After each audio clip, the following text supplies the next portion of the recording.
I don't know if you had any interactions with Coach Leach in the past, but just thought we'd ask, did you ever run across paths with him, or any stories about him you recall? Yeah, so Mike Leach, Coach Leach was at the University of Kentucky, 97 and 98. I got recruited there a couple years after, but been up once before he had left to go to Oklahoma. And through the connection of, I got recruited to Kentucky by Hal Mummy and that staff that was really close with Coach Leach. And then Mark Hill, my strength coach in college, played for Coach Leach. So I got to know him a little bit through those connections and had a couple of experiences around him. It just did like coaches clinics and stuff. And then coached against him several times. When he came to Mississippi State at Kentucky, that was our permanent crossover game, and got a chance to run into him a few times through that. And then through recruiting, just bumped into him several times. Did not have a deep relationship with him, but did have the privilege of interacting with him several experiences. And always, he's such a unique personality. He was an innovator in our game, and really just an entertaining person and so many levels, and a deep and thoughtful guy that our condolences and prayers are with his family, Mississippi State football, and the Starkville community at whole. Just such a big impact he had on our game and a lot of people. He was such a quirky guy, funny guy, and you never knew what he was going to answer. Did you, as coaches, did you guys watch some of those videos about him asking about the Pac-12 mascots who would win in a fight or Halloween candy, and laugh at those like we did? Yeah, it's funny. My brother, who lives in Atlanta, my older brother, he would like constantly keep me up to date to the funny things that Coach Leach said or did. Yesterday when we were talking, me and my brother were talking while I was going from practice back here to the hotel. My brother and I were kind of swapping some of the memories we had of Coach Leach's funny anecdotes that he would have during media exposure. So he brought a lot of colorful things to our game. And yes, I would always take note of his unique things he would keep people up to date on. All right, let's talk some Troy football now, Coach. You guys are gearing up for a big bowl game. Take me back to December. You accepted the job, probably didn't know a ton about the team. When you sat in that meeting room for the first time and looked around, did you see 11-2 Sun Belt Conference champs, or has this team exceeded first-year expectations? Yeah, I didn't project what our record would or wouldn't be. I felt like we had a group that was hungry for some discipline and some culture and some structure and maybe some standards daily that would help elevate our play and our consistency. I don't know, I don't ever look at anything and go, oh, we're going to beat this record at the end of the year or that record. I just want us to be the best we can every day. And then at the end of the year, you may look up and go, wow, that was the record. And so I did feel like we had a chance to have success once we got some older players like Austin Stidham and Carlton Marshall to return for their sixth year.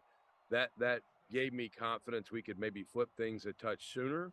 And then really through our off-season training stuff, our team building stuff, our man training and character development things we do in the off-season, I felt a little more confident. And then spring ball, I saw where our issues were and where we needed vast improvement to have a chance to have a successful year. And then we've just won games a lot of different ways this year.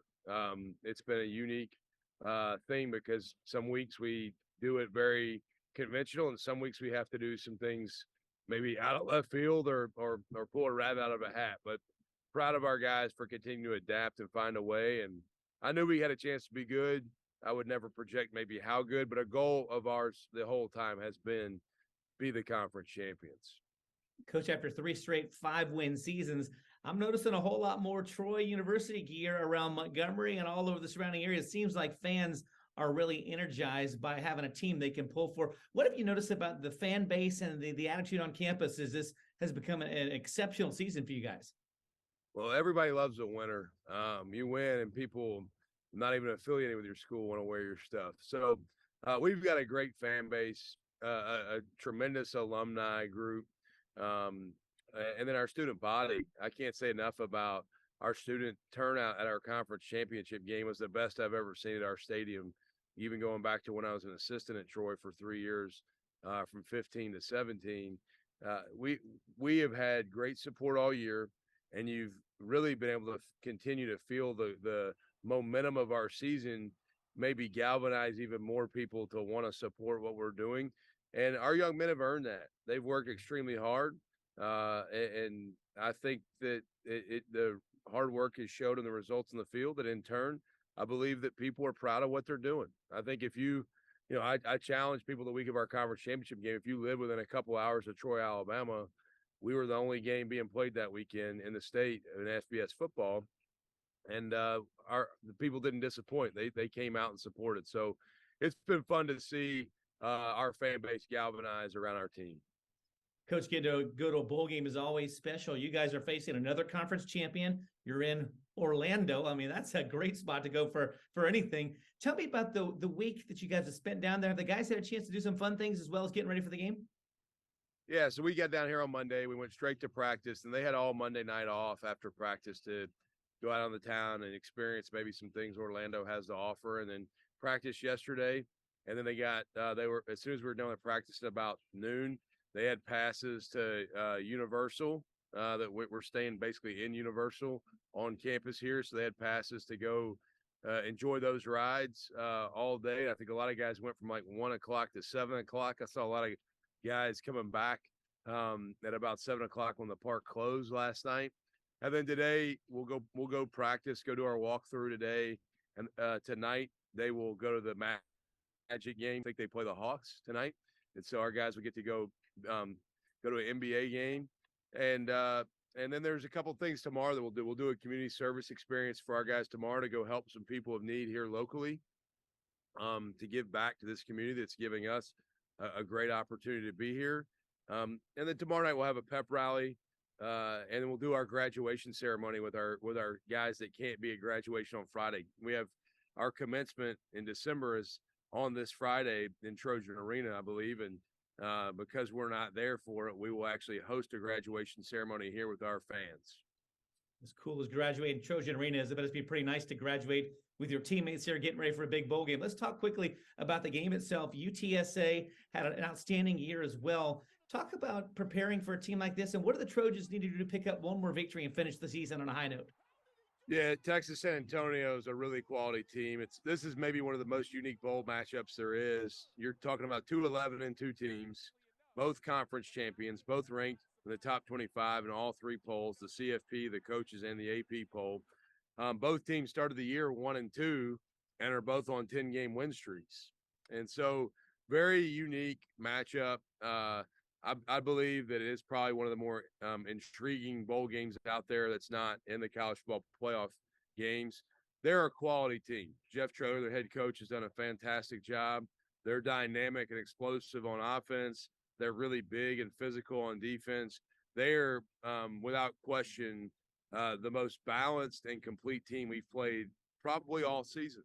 And so it's a tremendous challenge. It's also a tremendous opportunity.